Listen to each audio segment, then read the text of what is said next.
Hello student, मैं राजकुमार आपका AR3 coaching classes में स्वागत करता हूं। और मैं आपके लिए एक वीडियो लेकर आया हूं टेंस वाली। तो हम पढ़ेंगे इस वीडियो में टेंस यानी काल किसे कहते हैं। ठीक है, तो डेफिनेशन है टेंस की। Tense change the form of verb to express the time of an action, अर्थात कार्य के समय के अनुसार वर्ब के रूप में जो परिवर्तन होता है उसे टेंस कहते हैं। कार्य के समय के अनुसार जो वर्ब में परिवर्तन होता है उसे टेंस कहते हैं। ये डेफिनेशन आपको याद रहनी चाहिए। देखिए, टेंस के जो प्रकार हैं, काइंड्स ऑफ टेंस, तो ये टेंस हमारे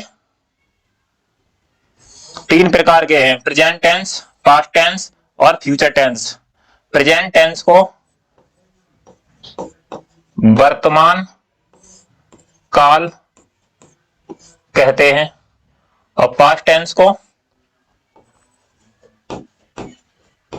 भूतकाल कहते हैं और फ्यूचर टेंस को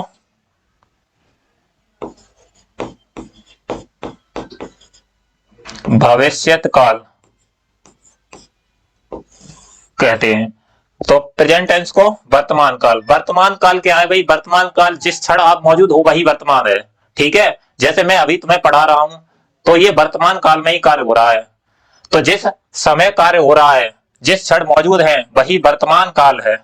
अब मैं कहूं कि मैं तुम्हें पहले पढ़ा चुका हूं या पढ़ा चुका था, तो जो कार्य बीत जाता है उसे हम भूतकाल कहते हैं। भूतकाल मतलब पास्ट, जो मतलब समय बीत चुका है, बीत चुका है या बीता हुआ समय, ऐसे मान लीजिए बीत गया हो। और भविष्यत काल आने वाला समय।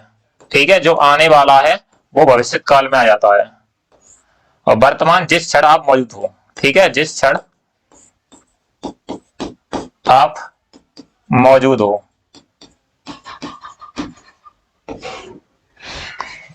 ठीक है, तो टेंस हम तीन प्रकार के पढ़ेंगे और इन तीन प्रकार के टेंसों में के भी भेद होते हैं। जैसे प्रत्येक टेंस के चार भेद होते हैं। कितने भेद होते हैं? प्रत्येक टेंस के चार भेद होते हैं। पहला है इंडेफिनिट। इंडेफिनिट का मतलब होता है अनिश्चित। अनिश्चित। दूसरा है कंटिन्यूअस। कंटिन्यूअस का मतलब है लगातार या जारी रहना। ठीक है, परफेक्ट का क्या है? पूर्ण होना। परफेक्ट का पूर्ण। और परफेक्ट कंटिन्यूअस हो जाएगा पूर्ण और अपूर्ण। कंटिन्यूअस को अपूर्ण टेंस भी बोलते हैं। जैसे कार्य का अनिश्चित होना। इंडेफिनिट में समझिए कार्य का अनिश्चित होना। कार्य का अनिश्चित होना क्या है? जैसे मैं बोलूं राम खेलता है। राम खेलता है, तो इस वाक्य से यह स्पष्ट नहीं हो रहा कि राम खेलता है कि राम खेल रहा है या खेल चुका है। इसलिए यहां पर जो कार्य है या क्रिया है उसकी एक्शन कैसी है? अनिश्चित है। इसलिए यहां पर क्या है? इंडेफिनिट। इंडेफिनिट का यूज किया गया है। और कॉन्टिन्यूअस, कंटिन्यूअस में समझिए जैसे कि राम खेल रहा है। राम खेल रहा है। राम खेल रहा है, तो इसमें राम खेल रहा है यानी कार्य अभी जारी है। तो कंटिन्यूअस में क्या होता है कि कार्य का जारी होना पाया जाता है। खास पहचान रहनी चाहिए इसमें। रहा है, रही है, रहे हैं, इस तरह के टेंस भी आएंगे। रहा था, रही थी, रहे थे। फ्यूचर में रहा होगा, रही होगी, रहे होंगे। इस तरह के वाक्य इसमें मिलेंगे पीछे वाक्यों के अंत में या क्रिया के अंत में मिलता है। तो कंटिन्यूअस की खास पहचान है कार्य का जारी रहना। और परफेक्ट का मतलब है कार्य का पूर्ण होना या कार्य पूर्ण होना। ठीक है, यहां पर क्या बताया गया? कार्य का पूर्ण होना। ठीक है, कार्य का पूर्ण होना। तो इसमें बताया कार्य का पूर्ण होना।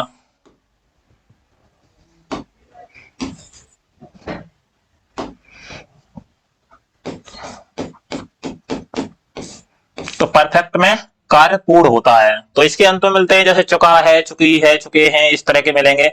और आपको उसमें मिलेंगे पास्ट में चुका था, चुकी थी, चुके थे, यानी कार्य पूर्ण होगा।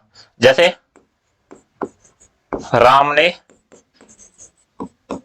खाना खा लिया है, तो इसमें कार्य क्या हो गया है, पूर्ण हो गया है। यहां पर जो कार्य को दिखा रहे हैं हम, तो वो पूर्ण होना पाया जाता है। परफेक्ट कंटिन्यूअस में कार्य कैसा रहेगा? परफेक्ट का मतलब क्या होता है? परफेक्ट का मतलब होता है पूर्ण। परफेक्ट का मतलब पूर्ण, और इसका मतलब क्या होता है? कंटिन्यूअस का अपूर्ण या फिर जारी रहना। तो यहां पर जो कार्य का पूर्ण होना पाया जाएगा या और जारी रहना। तो इसमें परफेक्ट कंटिन्यूअस में कार्य पूर्ण हो चुका होगा कुछ, और कुछ कार्य कैसा होगा जो अपूर्ण होगा। जैसे वह है 4 घंटे से अपना कार्य कर रही है, तो 4 घंटे से वह कार्य कर रही है, तो 4 घंटे में उसने कुछ ना कुछ कार्य तो कर लिया होगा, तो कुछ तो कार्य पूर्ण हो चुका होगा, और कुछ कार्य जो शेष रह गया उसे वो लगातार कर रही है। इसलिए इसमें क्या है कि परफेक्ट कंटिन्यूअस टेंस में या परफेक्ट कंटिन्यूअस में क्या होगा? कार्य का पूर्ण होना और जारी होना पाया जाता है।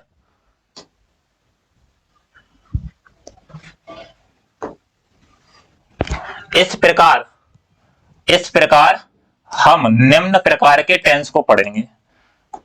कौन कौन से टेंस पढ़ेंगे? देखिए, टेंस के 3 भेद पढ़े थे, ठीक है, प्रेजेंट टेंस, पास्ट टेंस और फ्यूचर टेंस। अब इन टेंस के भी प्रत्येक टेंस के 4 और भेद होते थे, जैसे इंडेफिनिट, कंटिन्यूअस, परफेक्ट और परफेक्ट कंटिन्यूअस। और इस प्रकार हम प्रत्येक टेंस को भागों में बांटेंगे। कितने भागों में? 4-4 भागों में। तो प्रत्येक टेंस के कितने हो जाएंगे? 12 भेद हो जाएंगे। इस प्रकार हम निम्न टेंस को पढ़ेंगे। तो पहला हो जाएगा, देखो प्रेजेंट के पढ़ रहे हैं हम पहले, तो present indefinite tense. Present indefinite tense को हम सिंपल प्रेजेंट टेंस भी कहते हैं, ये याद रखेंगे। इसका दूसरा भी नाम है, अब मॉडर्न इंग्लिश में ज्यादातर सिंपल प्रेजेंट इसका नाम आता है, तो ये याद रखें।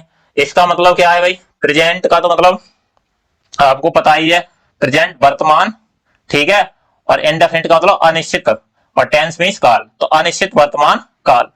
इसी तरह से present continuous tense, present continuous tense, इसे प्रेजेंट इम्परफेक्ट, किसी किसी बुक में देता है इम्परफेक्ट टेंस भी कहते हैं, इम्परफेक्ट टेंस भी कहते हैं। या फिर इसे क्या कहते हैं? प्रेजेंट प्रोग्रेसिव टेंस, क्योंकि इसमें कार्य लगातार जारी रहता है। उसके बाद है प्रेजेंट परफेक्ट टेंस, इसमें क्या है? कार्य पूर्ण हो जाता है, तो प्रेजेंट परफेक्ट टेंस। उसके बाद में present perfect continuous tense, past. अब आ गए पास्ट, पास्ट इंडेफिनिट टेंस, और पास्ट इंडेफिनिट टेंस को सिंपल पास्ट टेंस भी कहते हैं। ऐसे ही है next past continuous tense, next है पास्ट परफेक्ट टेंस, और उससे नेक्स्ट है पास्ट परफेक्ट कंटिन्यूअस टेंस। तो यहां पर ये 4 इसके दे रखे हैं तुम्हारे प्रेजेंट के, और फिर 4 किसके? पास्ट के, और 4 किसके रह जाएंगे? फ्यूचर के। फ्यूचर के कौन कौन से हैं? फ्यूचर इंडेफिनिट टेंस, दूसरा फ्यूचर कंटिन्यूअस टेंस, और फ्यूचर परफेक्ट टेंस, और नेक्स्ट है फ्यूचर परफेक्ट कंटिन्यूअस टेंस। तो इस प्रकार से कुल कितने प्रकार के टेंसों को पढ़ेंगे हम? 12 प्रकार के, ठीक है। मुख्यतः तो टेंस कितने प्रकार के होते हैं? सिर्फ 3 ही, प्रेजेंट टेंस, पास्ट टेंस और फ्यूचर टेंस। अगली वीडियो में मैं तुम्हें प्रेजेंट टेंस पढ़ाऊंगा, प्रेजेंट टेंस में प्रेजेंट टेंस या use of is are am. तो ठीक है, बने रहिए, लास्ट तक वीडियो को देखें पूरी, और आगे प्लेलिस्ट के हिसाब से टेंसों की प्लेलिस्ट जारी